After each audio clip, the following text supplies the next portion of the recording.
बिस्मिल्लाहिर्रहमानिर्रहीम। आज की इस वीडियो में हम डिस्कस करेंगे सेकंड ईयर का जो उर्दू का ऑफिशियली बोर्ड का पेपर पैटर्न है। पेपर पैटर्न के साथ साथ मैं आपको पेपर का टाइम मैनेजमेंट जो है ये भी शेयर करूंगा। अक्सर बच्चों के मैसेज आते हैं कि सर उर्दू के पेपर में मोस्टली जो है टाइम कम होता है, हमारा एक या दो सवाल हमेशा रह जाते हैं। तो पेपर पैटर्न के साथ साथ मैं आपके साथ डिटेल से डिस्कस करूंगा कि आपने कौन सा सवाल जो है वो कितने वक्त में करना है और जो सवाल आप कर रहे हैं उसकी लेंथ कितनी होनी चाहिए। यानी कि अगर आप मजमून लिख रहे हैं, शेर की तशरीह कर रहे हैं, दरख्वास्त खत जो चीज़ भी कर रहे हैं, सबाक की तशरीह है, नज़म के शेर की तशरीह है, कि उसके लिए मैं आपको मैक्सिमम आपको बताऊंगा कि आपने उसके लिए कितनी लाइनें या कितने सफ़ात पे लिखना है। तो सबसे पहले आपका जो सवाल नंबर एक होता है, जो आपको ऑब्जेक्टिव पेपर दिया जाता है हिस्सा मरूजी का, इसमें 4 सवाल होते हैं अलिफ बे जीम और दाल के नाम से। और जो आपका पेपर का हिस्सा मरूजी होता है इसके लिए जो टोटल टाइम दिया जाता है वो 20 मिनट होता है और इसके जो नंबर हैं वो भी 20 ही होते हैं, यानी कि हर MCQs का एक नंबर होता है। इसके बाद आपका सब्जेक्टिव पेपर आता है। सब्जेक्टिव पेपर में जो सबसे पहले आपका सवाल नंबर 2 होता है। सवाल नंबर 2 के 2 जुज़ होते हैं, एक अलिफ जुज़ होता है और एक बे जुज़ होता है। जो अलिफ जुज़ होता है इसमें नज़म के 2 अशार दिए होते हैं, उनकी आपने तशरीह करनी होती है। मैं इस स्कीम के पैटर्न के बाद आपके साथ ऑफिशियली बोर्ड का पेपर भी शेयर करूंगा कि किस तरह वहाँ पे जो पेपर है वो दिया जाता है। तो नज़म के जो 2 अशार की तशरीह होती है, इसके जो टोटल नंबर होते हैं ये 10 नंबर होते हैं। 8 नंबर तशरीह के होते हैं, एक नंबर आपने नज़म का नाम लिखना होता है और एक नंबर होता है आपने शेर जो उसका शायर है उसका नाम लिखना होता है। टोटल जो अशार की तशरीह है ये 10 नंबर की होती है। इसमें 2 अशार है, तो जो एक शायर है, जो एक शेर की तशरीह है वो आपने कम अज़ कम 2.5 से 3 सफ़ात की लिखनी है। और जो दोनों अशार की तशरीह है वो तकरीबन 5 से 6 सफ़ात पर अगर आप लिखेंगे तो फिर ही आपको 10 नंबर मिलने हैं। और जो नज़म के अशार की तशरीह है ये आपने 20 मिनट के अंदर अंदर ये लिखनी होती है। इसके बाद सवाल नंबर 2 का जो बेजुज़ होता है वहाँ पे गज़ल के 3 अशार दिए होते हैं और आपने तीनों अशार की तशरीह करनी होती है। और इसके भी जो टोटल नंबर होते हैं वो 10 होते हैं। इसमें हर शेर की तशरीह के 3-3 नंबर होते हैं, 9 नंबर हो गए। और एक नंबर होता है यानी कि जो गज़ल का शायर है उसका नाम लिखना होता है। इसमें जो गज़ल के शायर की अशार की तशरीह है ये आपने एक शेर की जो तशरीह है 1.5 से 2 सफ़ात की लिखनी है। और जो टोटल जो गज़ल की तीनों अशार की तशरीह है ये 5 से 6 सफ़ात पर मुश्तमिल होनी चाहिए। और गज़ल के जो अशार की तशरीह है ये भी आपने 20 मिनट के अंदर अंदर करनी है। यानी कि पहला जो आपका पेपर का जो पहला घंटा होता है, यानी कि फर्स्ट जो आर होता है, इस पहले घंटे में आपने ऑब्जेक्टिव पेपर करना होता है 20 मिनट में, नज़म के अशार की तशरीह करनी होती है 20 मिनट में, और जो आपके गज़ल के अशार की तशरीह है ये भी 20 मिनट में करनी होती है। यानी कि पहले घंटे के अंदर अंदर आपने ये वाले जो 3 सवाल हैं ऑब्जेक्टिव और जो सब्जेक्टिव का सवाल नंबर 2 है अशार की तशरीह वाला, ये आपने इस तरह मैनेज करना है कि जो पहला घंटा हो इसके अंदर अंदर ये जो सवाल नंबर 2 है ये आपका मुकम्मल हो। इसके बाद नेक्स्ट जो आपका सब्जेक्टिव पार्ट का सवाल नंबर 3 होता है, सबकी इक़्तिबास की तशरीह का ये सवाल होता है। इसमें आपके पास टोटल जो है वो 2 असबाक के दिए जाते हैं, इसमें से आपने एक जो होता है इक़्तिबास उसकी तशरीह करनी होती है। इसके जो टोटल नंबर होते हैं वो 10 होते हैं, यानी कि इसमें आपने मुसन्नफ़ का नाम भी लिखना होता है, शायर का नाम भी लिखना होता है, सियाक़ो सबाक भी लिखना होता है, तशरीह भी करनी होती है। और टोटल ये वाला जो इक़्तिबास की तशरीह है ये सवाल 15 नंबर का होता है। इसमें जो अपने हवाला मतन और सियाक़ो सबाक है वो आपने एक सफ़े का लिखना होता है। और जो इक़्तिबास की तशरीह है वो आपने कम अज़ कम 2 और ज़्यादा से ज़्यादा 3 सफ़े की लिखनी होती है। और ये वाला जो सवाल नंबर 3 मुकम्मल है ये आपने 3 या 4 सफ़ात के अंदर लिखना होता है, फिर जाके आपको इसके 15 नंबर मिलते हैं। और ये वाला जो सवाल है इक़्तिबास की तशरीह वाला ये आपने 30 मिनट के अंदर अंदर इसको कवर करना होता है। इसके बाद नेक्स्ट जो आपका सवाल नंबर 4 होता है, 2 में से किसी एक सबकी खलासा, यानी कि आपके पास 2 खलासे दिए जाते हैं सबाक के, उसमें से आपने 2 में से एक जो है वो लिखना होता है। इसमें जो टोटल नंबर होते हैं ये 10 नंबर होते हैं, 9 नंबर होते हैं खलासे के, एक नंबर आपने उसके मुसन्नफ़ का नाम लिखना होता है।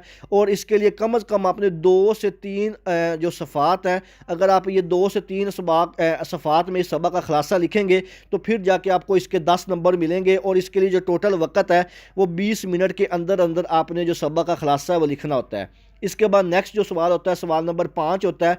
सवाल नंबर 5 में नज़म का खुलासा होता है। नज़म का खुलासे के जो टोटल नंबर होते हैं ये 5 नंबर होते हैं, यानी कि आपने सिर्फ नज़म का जो खुलासा है वो लिखना होता है 5 नंबर का। और इसकी जो कम अज़ कम 10 से 14 सतूर, यानी कि कम अज़ कम आपने ये एक सफ़े का मुकम्मल लिखना होता है। और ये जो सवाल नंबर 5 है नज़म का खुलासा, ये आपने 10 मिनट के अंदर इसको कोशिश करनी है कि 10 मिनट के अंदर अंदर इसको कवर करें।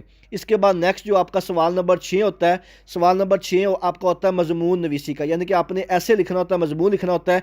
आपके पास टोटल 3 टॉपिक्स होते हैं, 3 में से आपने कोई सा किसी एक टॉपिक पे ऐसे लिखना होता है। वो आपके साथ जब पेपर शेयर करूंगा वहाँ से आपको मज़ीद क्लियर हो जाएगा। और जो ऐसे के टोटल नंबर होते हैं ये 20 नंबर का ऐसे होता है। और जो ऐसे है ये कम अज़ कम आपने 8 और ज़्यादा से ज़्यादा 10 सफ़ों पे लिखना है। कम अज़ कम अगर आप 10 सफ़ों पे ये लिखेंगे तो फिर जाके आपको इसके 20 में से कोई 18 या 19 नंबर मिलने हैं। और ये जो ऐसे वाला सवाल है इसको आपने कोशिश करनी है कि 40 मिनट के अंदर अंदर ये जो 8 सफ़ात हैं ये आपने लिख लेने हैं, ठीक है। इसके बाद आपका जो लास्ट सवाल होता है क्वेश्चन नंबर 7 के नाम से जो होता है खतून नगारी या आप बीती होती है, यानी कि कोई सा आपने एक लिखना होता है, या खत लिखना होता है या आप बीती लिखनी होती है।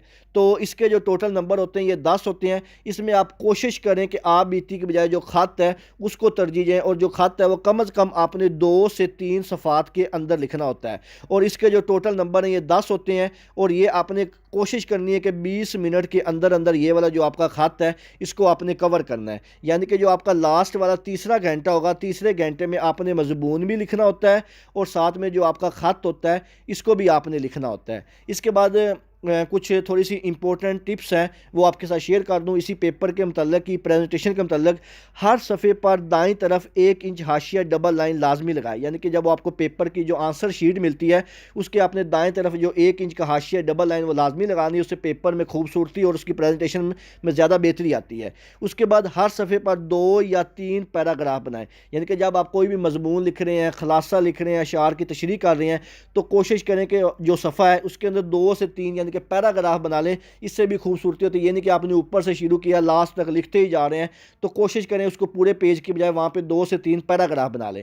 इसके बाद तीसरा जो अहम पॉइंट है, अहम नुकात को मार्कर से नुमाया करें। जैसे आप कोई खुलासा लिख रहे हैं वहाँ पर कोई डेट आ जाती है, जैसे 1947 आ गया, उसको मार्कर से हाईलाइट कर दें। किसी बुजुर्ग हस्ती का नाम आ जाता है, कोई भी चीज़ अच्छी जो फेमस चीज़ आ जाती है, किसी शहर का नाम आ जाता है, कोई इसम मार्फा आ जाता है, उसको आप मार्कर के साथ उस वाले जो लफ्ज़ को खुलासे में, अशार में, कोई हदीस आ जाती, कोई कॉल आ जाता है, उसको मार्कर से हाईलाइट कर दें। इसके बाद कटिंग, ओवर राइटिंग और रिमूवर से मुकम्मल ग्रेज करें, यानी कि आपने बिल्कुल कटिंग और ओवर राइटिंग नहीं करनी, और रिमूवर तो कोशिश करें साथ लेके ही ना जाया करें, ठीक है।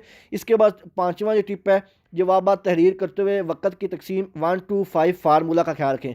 1 to 5 फार्मूला क्या होता है कि एक नंबर के लिए आपने 2 मिनट में 5 लाइनें लिखनी है, यानी कि 1 to 5 क्या फार्मूला है, एक नंबर के लिए 2 मिनट में 5 लाइनें आपने लिखनी है। तो इस फार्मूले को देखते हुए आपने जो पेपर है उसको अटैम्प्ट करना है कि आपने एक नंबर अगर लेना है ना तो 2 मिनट के अंदर अंदर आपको 5 लाइनें लिखनी पड़ेंगी।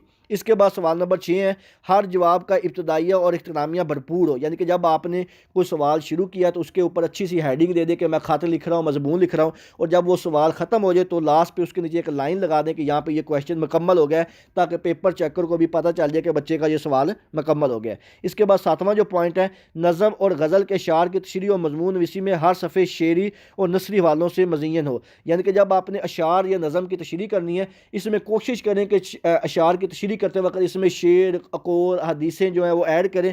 और ख़ास तौर पर जब आप मजमून लिखने हैं तो इसमें ज़्यादा से ज़्यादा कोटेशन जो है वो ऐड करने की कोशिश किया करें। कोटेशन से यह होता है कि मजमून में खूबसूरती भी पैदा होती है, लेंथ में भी इजाफा होता है, और उसमें आपके जो नंबर के चांसेस है वो भी डबल हो जाते हैं। तो कोशिश करें जब आप मजमून लिखें तो उसमें ज़्यादा से ज़्यादा कोटेशन का, शेर का, हदीस का ख्याल रखें।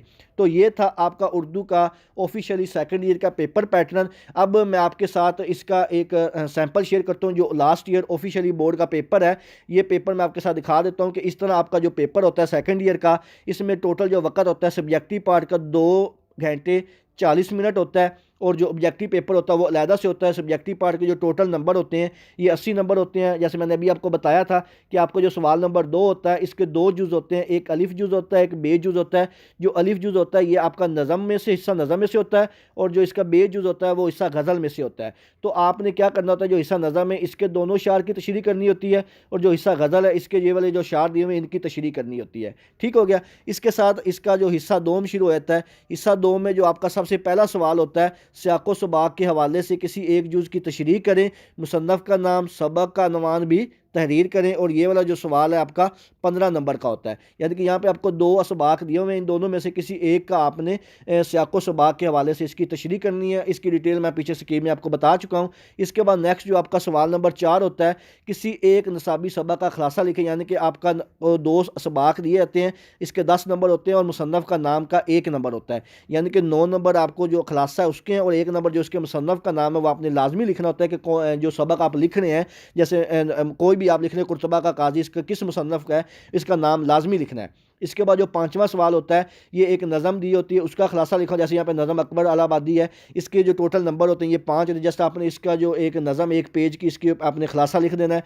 इसके बाद जो सवाल नंबर 6 है, बड़ा इंपॉर्टेंट सवाल होता है, आपने मजमून लिखना होता है। आपके पास 3 टॉपिक दिए जाते हैं, जैसे कि तलीम नस्वा है, साइंस, रहमत या जहमत दर्द दिल के वास्ते पैदा किया इंसान को, 3 टॉपिक आपको दिए गए हैं।